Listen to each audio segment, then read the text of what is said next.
Greetings, citizens of the world. This is Anonymous. The United Kingdom has fallen.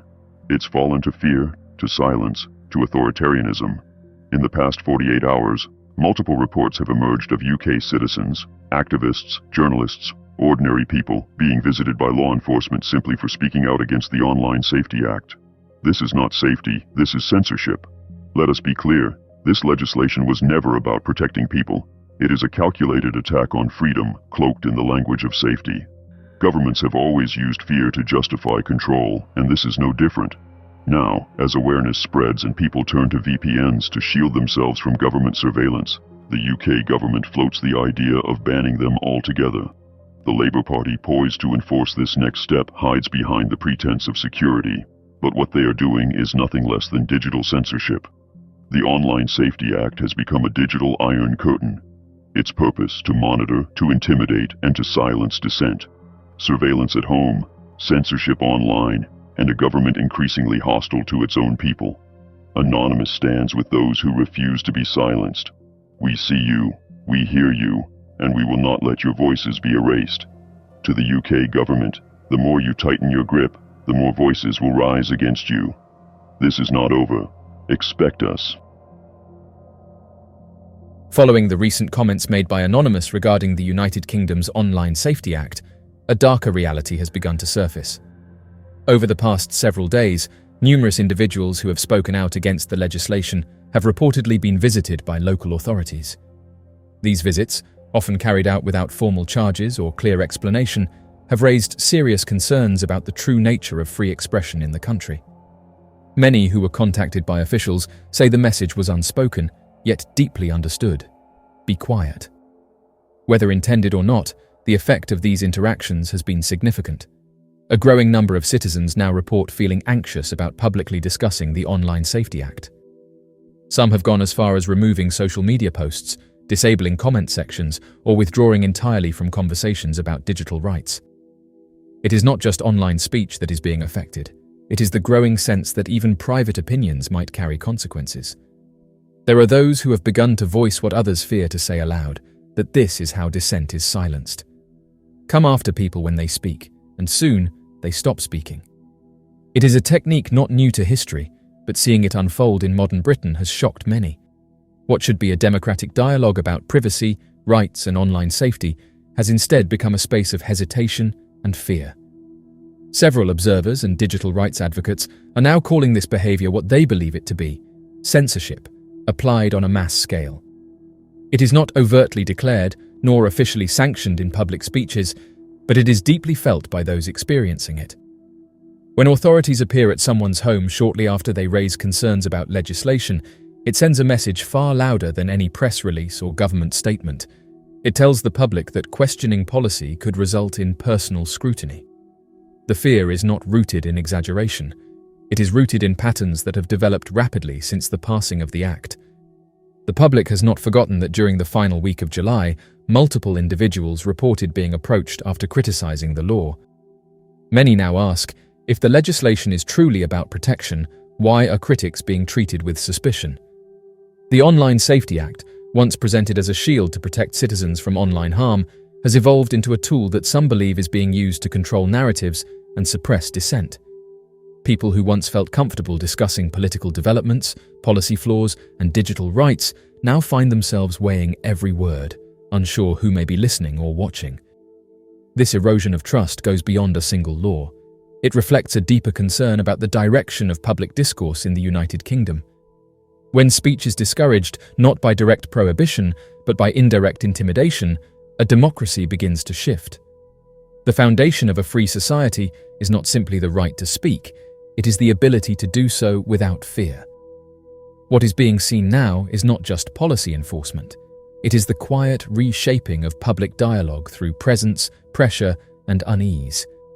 For many, this is the beginning of a wider conversation, one that must be had before silence becomes the norm. In the last 24 hours, public outrage has intensified following news that the UK government, under the Labour Party, is considering a ban on virtual private networks. This announcement comes in the wake of the controversial Online Safety Act, a law already met with fierce opposition. The idea of restricting VPNs has only amplified fears surrounding digital surveillance, privacy erosion, and freedom of expression online. For many, VPNs are essential tools, used to safeguard personal data, circumvent censorship, and access content now restricted under new regulations. Since the Act's rollout, VPN downloads have surged, signaling a clear public response.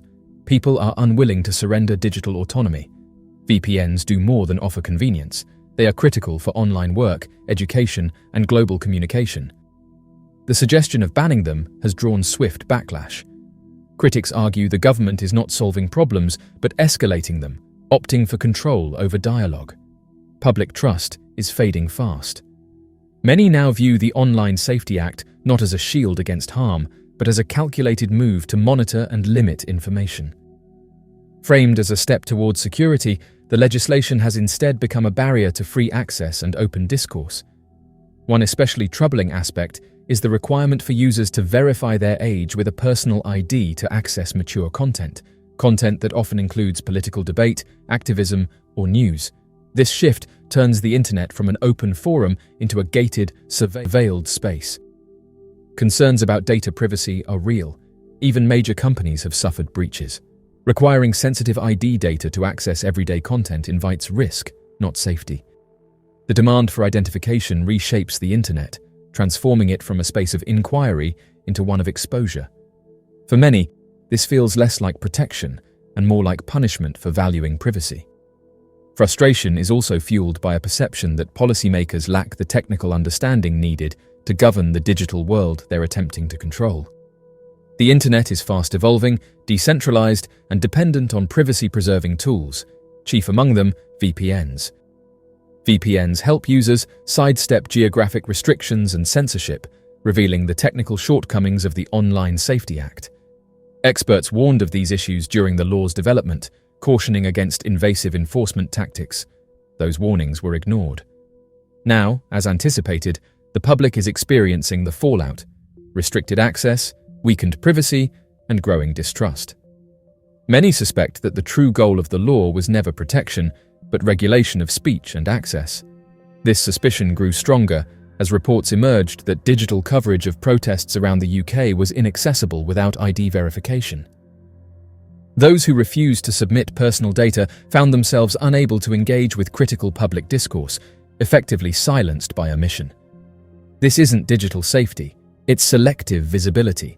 Censorship not through deletion, but through forced compliance.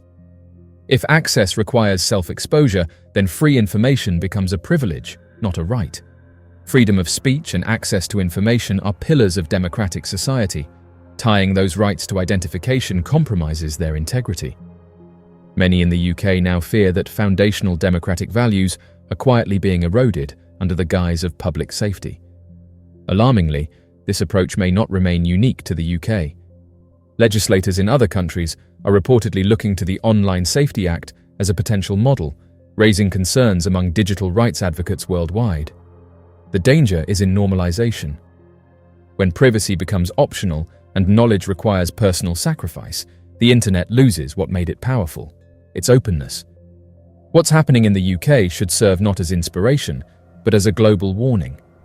True digital safety is rooted in transparency, technical insight, and respect for individual rights. It should not demand that people give up anonymity to engage with the world. It must not restrict access to vital public information. The Online Safety Act reveals how even well-meaning legislation can spiral into overreach. It has reduced access, compromised privacy, and damaged public trust.